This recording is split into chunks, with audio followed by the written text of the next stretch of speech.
जय हिंद एवरीवन, स्वागत है आपका वी नेशन 111 के एक नए एपिसोड में, जहां आपके लिए लेकर आते हैं इंडियन डिफेंस की प्रमुख अपडेट्स को। सबसे पहले तो चैनल को सब्सक्राइब करना मत भूलिएगा। आइए नजर डाल लेते हैं दिन भर की प्रमुख 8 डिफेंस अपडेट्स पर। शुरू करते हैं बीडीएल से। भारत डायनेमिक्स लिमिटेड ने एडवांस आकाश वेपन सिस्टम का फर्स्ट ऑफ प्रोडक्शन मॉडल यानी FOPM तैयार कर लिया है।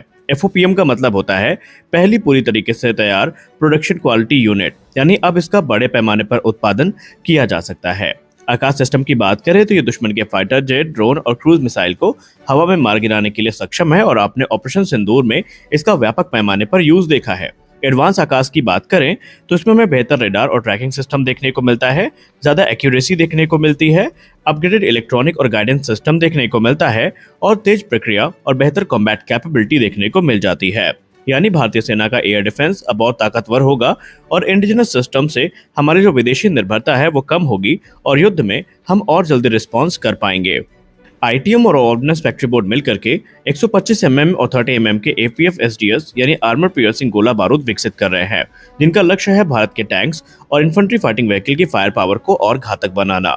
अगर हम 155 mm राउंड की बात करें तो ये मुख्यतः भारत के T-72 मेन बैटल टैंक्स और T-90 टैंक्स पे यूज होंगे। इनकी मजल वेलोसिटी 1780 मीटर पर सेकेंड से भी ज्यादा होगी और इसमें 13% ज्यादा हल्का डिजाइन यूज किया गया है, जो कि ज्यादा स्पीड और बेहतर प्रदर्शन देगा। इसमें बेहतर सपोर्ट डिजाइन देखने को मिलेगी, बेहतर गैस सीलिंग देखने को मिलेगी और इम्प्रूव्ड एरोडायनेमिक्स देखने को मिलेंगे, जो कि ज्यादा पावर, ज्यादा एफिशिएंसी और ज्यादा पेनिट्रेशन प्रदान करेंगे और ये पूरी तरीके से काइनेटिक एनर्जी पर काम करता है।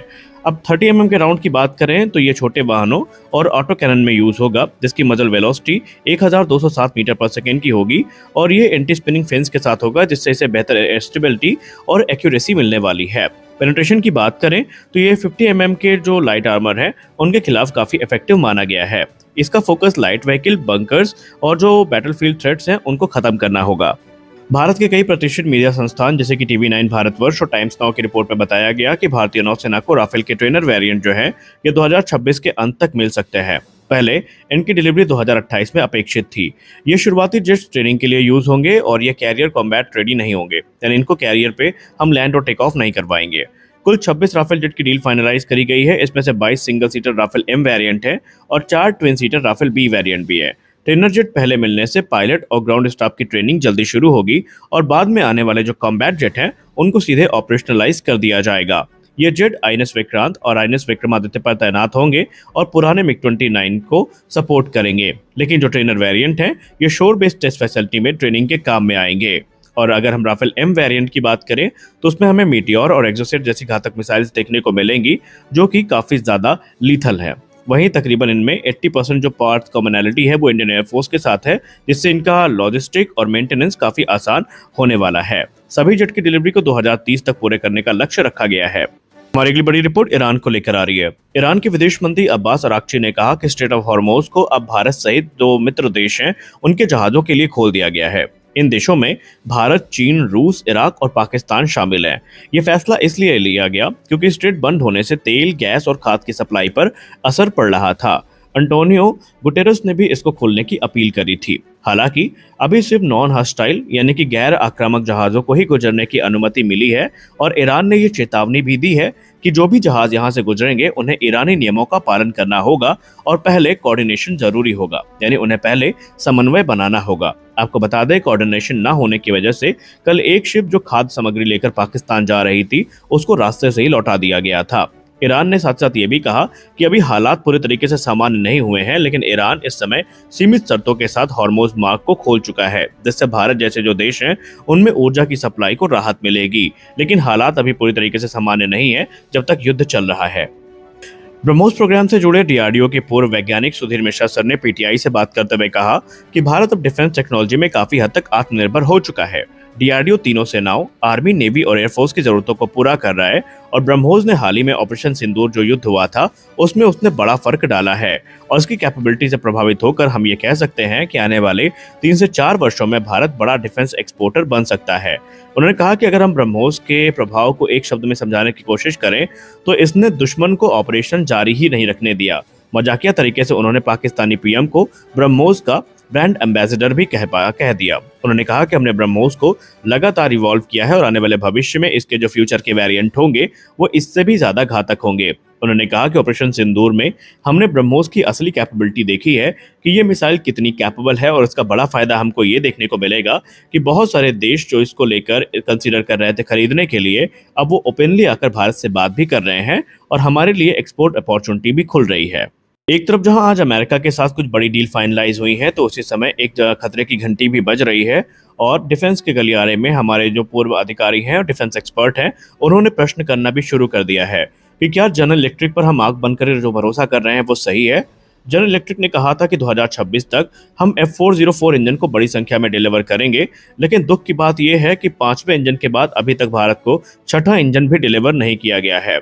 वहीं हिंदुस्तान एरोनॉटिक्स लिमिटेड के पास इस समय 19 तेजस मार्क 1 अल्फा बनकर तैयार हैं, लेकिन इंजन ना होने की वजह से इनकी डिलीवरी नहीं हो पा रही है, जिससे ये पता चलता है कि भारत अभी भी किस प्रकार से बुरी तरीके अमेरिकी डिपेंडेंसी पर आधारित है और सप्लाई चेन और टाइमलाइन का बहाना बना करके अमेरिका अभी भी डिलीवरी नहीं कर पा रहा है। यानी कि ये निसंदेह हमारी भारतीय वायुसेना की कॉम्बैट कैपेबिलिटी के लिए एक बड़ा रिस्क है, और अगर जल्दी चीजें सामान्य ना हुई तो फिर हालात और भी हमारे विपरीत जा सकते हैं। गौरतलब है कि तेजस मार्क 1 अल्फा को मार्च में शामिल करने की बात की गई थी, लेकिन अभी इसके जून के पहले वायुसेना को ज्वाइन करने की संभावना नजर नहीं आती। एयरबस ने भारत के MTA प्रोग्राम के अंतर्गत अपना A400M एटलस विमान मजबूत कर दिया है और वो इसे एक मजबूत विकल्प के रूप में देख रहे हैं। उन्होंने कहा कि भारत के लिए ये सिर्फ ट्रांसपोर्ट विमान नहीं रहेगा, बल्कि मल्टी रोल प्लेटफॉर्म बन सकता है और लॉजिस्टिक्स, सर्विलेंस और स्ट्राइक मिशन में ये यूज किया जा सकता है। उन्होंने कहा कि इसे आप मदरशिप कॉन्सेप्ट में भी यूज कर सकते हैं, जहां पर A400M एटलस सीधे 300 किलोमीटर से ज्यादा रेंज वाले जो लॉइटरिंग मिशन है उनको लॉन्च कर सकता है, ये मिसाइल्स को लॉन्च कर सकता है, और ये कार्गो और स्ट्राइक का एक परफेक्ट कॉम्बिनेशन भी बन सकता है अगर भारतीय वायुसेना इसको कंसीडर करती है। इसमें बेली लॉन्च सिस्टम होगा, जिसमें एक अलग से ऐसा सिस्टम ऐड किया जाएगा जो ड्रोन और जो छोटे हथियार हैं उनको लॉन्च कर सकेगा। इवन ये क्रूज मिसाइल को भी लॉन्च करने में सक्षम होगा, जिससे ज्यादा सुरक्षित और एफिशिएंट ऑपरेशन होगा।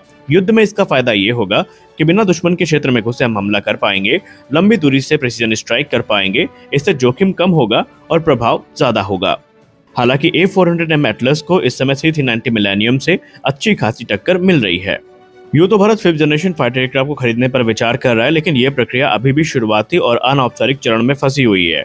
भारत के पास एक्टिव स्क्वाड्रन है, लेकिन हमें 42 की जरूरत है, और पुराने विमानों के जाने के बाद और एमका को क्योंकि 2035 तक आना है, इसके बीच में जो गैप क्रिएट हुआ है उसको भरने के लिए 5th जन फाइटर को कंसीडर तो किया जा रहा है और विकल्प के तौर पर F-35 और Su-57 है। लेकिन क्योंकि अभी कोई आधिकारिक ब्रीफिंग इस पे नहीं हुई है और भारतीय वायुसेना के सामने कुछ समस्या भी है।